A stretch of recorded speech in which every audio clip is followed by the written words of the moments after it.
शहर से थोड़ा बाहर एक पुराना सरकारी स्कूल था, सरस्वती उच्च विद्यालय। दिन में बच्चों की चहल पहल से गूंजता वह स्कूल रात होते ही एक डरावनी खामोशी में डूब जाता।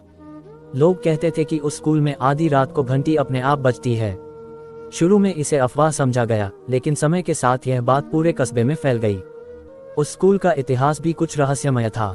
लगभग 25 साल पहले वहां एक शिक्षक थे, शिवनारायण मास्टर। वे अनुशासन के लिए बेहद प्रसिद्ध थे, लेकिन दिल से बहुत दयालु। गरीब बच्चों को वे अपने घर से किताबें और खाना लाकर देते।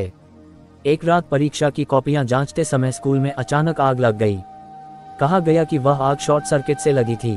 शिवनारायण मास्टर बच्चों की उत्तर पुस्तिकाएं बचाने दौड़े, लेकिन वे आग में फंस गए। उनकी मौत उसी स्कूल में हो गई। उस घटना के बाद से स्कूल में अजीब घटनाएं शुरू हो गईं। रवि उस कस्बे में नया आया था। उसे उसी स्कूल में नाइट गार्ड की नौकरी मिली। गांव वालों ने उसे घंटी वाली बात बताई, लेकिन रवि हंस दिया, भूत भूत कुछ नहीं होता, सब मन का वहम है। पहली रात सब सामान्य रही, दूसरी रात भी। तीसरी रात ठीक 12:03 पर अचानक टन टन टन स्कूल की बड़ी घंटी बज उठी। रवि की नींद खुल गई। उसका दिल जोर जोर से धड़कने लगा।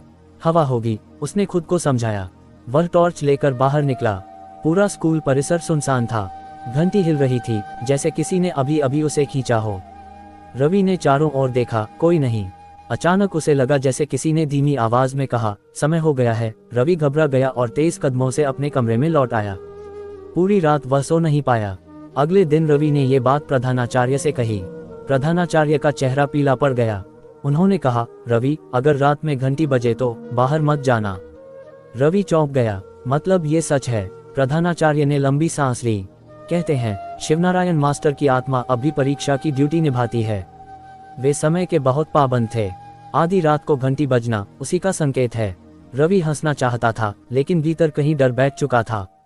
उस रात रवि ने ठान लिया कि जो भी हो वह सच्चाई जानकर रहेगा। घड़ी में जैसे ही 12:03 हुआ, टन टन टन घंटी फिर बज उठी। इस बार आवाज पहले से ज्यादा तेज थी। रवि टॉर्च लेकर घंटी वाले हिस्से की ओर बढ़ा। जैसे जैसे वह आगे बढ़ता गया, हवा ठंडी होती चली गई। कक्षा नंबर 4 के पास पहुंचते ही उसने देखा, ब्लैकबोर्ड पर सफेद चौक से कुछ लिखा हुआ था, उत्तर पुस्तिकाएं अभी अधूरी हैं। रवि के हाथ कांपने लगे। तभी उसे कदमों की आवाज सुनाई दी। कौन है? उसने डरते हुए पूछा। अचानक सामने एक धुंधली आकृति उभरी, सफेद कुर्ता, गले में फाइलें और आंखों में अजीब सी उदासी। आप कौन हैं? रवि की आवाज लड़खड़ा गई। वह आकृति बोली, मैं शिक्षक हूँ, और शिक्षक कभी अपना कर्तव्य अधूरा नहीं छोड़ता। रवि समझ चुका था, उसके सामने शिवनारायण मास्टर की आत्मा थी। मास्टर की आत्मा ने बताया, जिस रात आग लगी, कई बच्चों की कॉपियां जल गईं। उनका भविष्य अधूरा रह गया। मेरी आत्मा तब तक मुक्त नहीं हो सकती जब तक उन बच्चों को न्याय न मिले। रवि की आंखों में आंसू आ गए।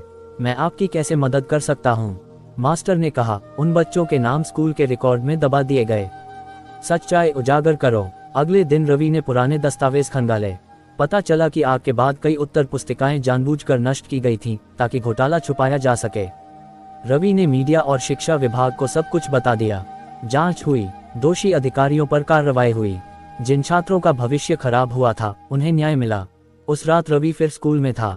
घड़ी ने 12:03 बजाए। इस बार घंटी नहीं बजी। अचानक हल्की सी रोशनी दिखाई दी। शिवनारायण मास्टर की आत्मा सामने आई। उनके चेहरे पर शांति थी। धन्यवाद, उन्होंने कहा, अब मेरा कर्तव्य पूरा हुआ। और धीरे धीरे वह प्रकाश में विलीन हो गए। उस दिन के बाद सरस्वती उच्च विद्यालय में कभी आधी रात को घंटी नहीं बजी। लेकिन आज भी जब कोई शिक्षक पूरी निष्ठा से पढ़ाता है, तो लोग कहते हैं, शायद शिवनारायण मास्टर आज भी देख रहे हैं।